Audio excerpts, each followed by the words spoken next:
ये एक visual learning guide है जहां हम पॉलिसीज और प्रोग्राम्स को शांत, स्पष्ट और कॉन्टेक्स्ट के साथ समझते हैं। आप देख रहे हैं पार्लियामेंट सीरीज, जहां भारत के महत्वपूर्ण कानून और योजनाओं को विजुअल तरीके से समझाया जाता है। आज हम गहराई से समझेंगे एक नए कानून को, विकसित भारत गारंटी फॉर रोजगार एंड आजीविका मिशन यानी वीबीजी रामजी बिल 2025।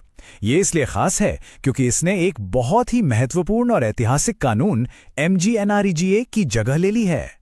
तो इस नए कानून में हुए बदलाव को ठीक से समझने के लिए ये जरूरी है कि हम पहले उस बुनियाद को समझें जो लगभग 20 सालों तक लागू थी, यानी एमजीएनआरईजीए।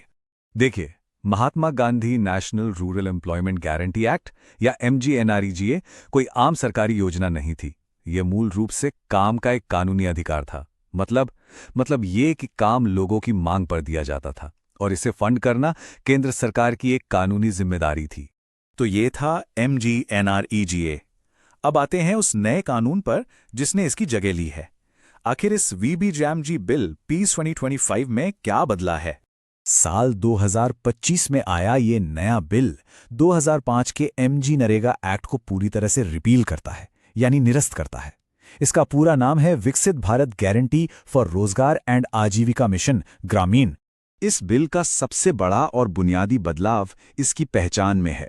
जो चीज पहले एक नागरिक का अधिकार आधारित कानून थी, वो अब एक लाभार्थी के लिए मिशन मोड स्कीम बन गई है, और जो मांग आधारित थी वो अब आवंटन आधारित हो गई है। ये सिर्फ शब्दों का बदलाव नहीं, ये पूरी सोच का बदलाव है। नए बिल में काम की गारंटी हर परिवार के लिए सालाना 100 दिन से बढ़ाकर 125 दिन कर दी गई है। सुनने में ये एक अच्छा कदम लगता है, लेकिन इसमें एक शर्त है। ये जो 125 दिन की गारंटी है, ये शर्तों के साथ आती है। इसे केंद्र सरकार एक नोटिफिकेशन के जरिए एक्टिवेट या डीएक्टिवेट कर सकती है। इसको ऐसे समझिए जैसे एक स्विच हो जिसे जरूरत के हिसाब से ऑन या ऑफ किया जा सकता है। इसका मतलब ये अब एक स्थायी अधिकार नहीं रहा। अब आते हैं इस बिल के सबसे जरूरी और शायद सबसे विवादास्पद हिस्से पर। वो है इसके फाइनेंशियल स्ट्रक्चर, यानी पैसों के लेन देन में हुए बुनियादी बदलाव। ये बिल एक नया कंसेप्ट लाता है जिसे नॉर्मेटिव फंडिंग कहते हैं। सारे शब्दों में इसका मतलब है कि केंद्र अब हर राज्य के लिए एक बजट की सीमा तय कर देगी, एक कैप लगा देगी। अब सोचिए, अगर लोगों की काम की मांग उस बजट से ज्यादा हो गई तो उस एक्स्ट्रा खर्च का बोझ पूरी तरह से राज्य पर पड़ेगा। इससे केंद्र की जो पहले असीमित वित्तीय जिम्मेदारी थी, वो अब समाप्त हो जाती। इससे जुड़ा एक और बड़ा वित्तीय बदलाव है। पहले एमजीएनआरईजीए में अकुशल मजदूरी का 100% भुगतान केंद्र सरकार करती थी। अब इस खर्चे को 60-40 के अनुपात में बांट दिया गया है, यानी 60% केंद्र देगी और बाकी 40% राज्यों को अपनी जेब से देना होगा। इस 60-40 के बंटवारे का असर ये होगा कि राज्यों पर एक बड़ा वित्तीय बोझ पड़ेगा।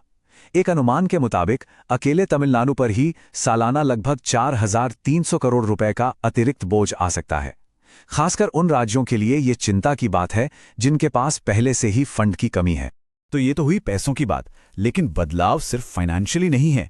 ये बिल काम करने के तरीके, टेक्नोलॉजी का इस्तेमाल और शासन के पूरे ढांचे को भी बदल रहा है। एक नया नियम है कि खेती के पीक सीजन में 60 दिन की एक अनिवार्य रोक रहेगी, यानी इस दौरान काम नहीं मिलेगा। सरकार का तर्क है कि इससे खेती के लिए मजदूर मिलेंगे। वहीं आलोचकों को चिंता है कि इससे ग्रामीण परिवारों की आमदनी का नुकसान होगा। अब काम का दायरा भी सीमित कर दिया गया है। काम सिर्फ 4 विशिष्ट वर्टिकल्स में होगा: जल सुरक्षा, बुनियादी ढांचा, आजीविका संपत्ति और जलवायु लचीलापन, ताकि काम राष्ट्रीय लक्ष्यों के अनुसार हो। काम की प्लानिंग अब स्थानीय ग्राम सभा से हटकर ज्यादा केंद्रीकृत हो रही है। एक नेशनल इंफ्रास्ट्रक्चर स्टैक बनाया जाएगा जो पीएम गति शक्ति से जुड़ा होगा। इससे प्लानिंग बॉटम अप के बजाय टॉप डाउन हो जाती है और ग्राम सभाओं की भूमिका सीमित हो जाती है। टेक्नोलॉजी का काफी इस्तेमाल किया गया है। धोखाधड़ी रोकने के लिए एआई आधारित मॉनिटरिंग, जीपीएस और बायोमेट्रिक अटेंडेंस जैसी चीजें लागू की जा रही हैं। लेकिन इससे डिजिटल एक्सक्लूजन, यानी टेक्नोलॉजी से वंचित लोगों के लिए मुश्किलें बढ़ने की चिंता भी है। तो जैसा कि आपने देखा, इतने सारे बुनियादी बदलावों ने एक बड़ी राष्ट्रीय बहस को जन्म दिया है। आइए इस बहस के दोनों पक्षों को और इसके अंतिम प्रभाव को समझें। एक तरफ सरकार का कहना है कि ये बिल आधुनिकीकरण, संपत्ति निर्माण और उत्पादकता की दिशा में एक जरूरी कदम है।